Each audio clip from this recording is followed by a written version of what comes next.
You think modern politics is messy? Trust me, it has nothing on ancient Rome. The Roman Senate was a place of power, corruption, backstabbing, and even murder. But behind the marble walls and grand speeches, there were secrets. Secrets that shaped the fate of an empire. Today, we uncover the untold secrets of the Roman Senate. Things they don't teach you in history class. First off, let's bust a myth. The Roman Senate was not a democratic institution. Sure, they had debates and votes were cast, but make no mistake, this was an elite boys' club. Only the wealthiest and most powerful families could become senators. No elections for the people, just pure political privilege. And once you got in, you were in for life. No term limits, no elections to stay in power, just endless wealth and influence. Oh, and if you were a commoner, forget about it. The Senate only cared about protecting their own power, and that led to some pretty dark secrets. Corruption in the Roman Senate wasn't just common. It was a foundation of politics. Senators took bribes from wealthy citizens, made laws to benefit themselves, and even rigged trials. If you were rich enough, you could buy your way out of murder charges. That's exactly what happened with Marcus Junius Brutus. Yes, the same Brutus who later stabbed Julius Caesar. He was once accused of extortion, but used his political connections to escape punishment. Talk about a get-out-of-jail-free card. You know the phrase, id tu, Brute?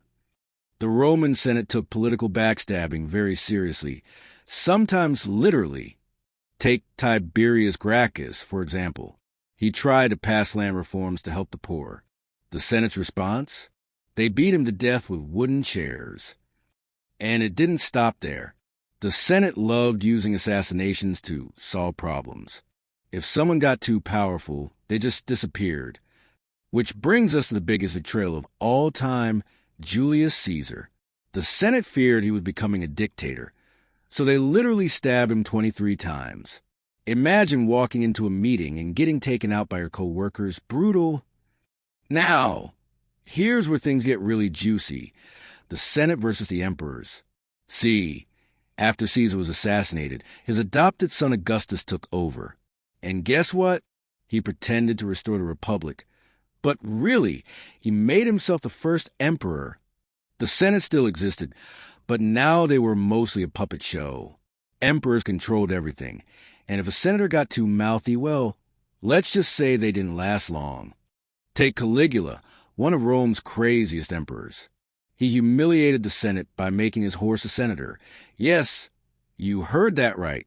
And when the Senate complained, he executed them. Then there was Nero, who just straight up murdered senators for fun. The Senate had lost its power, and by the time Rome fell, they were basically just a shadow of their former selves. So what's left of the Roman Senate today? Well, not much. Their greed, corruption, and terrible decisions helped destroy the Republic and pave the way for an empire. But their influence, that still lives on.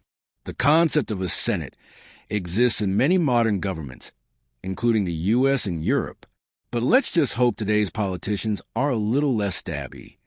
And there you have it, the untold secrets of the Roman Senate. Who knew ancient politics was this crazy? If you enjoyed this video, hit that like button, subscribe for more history deep dives, and let me know in the comments, which Roman senator would you have trusted? See you next time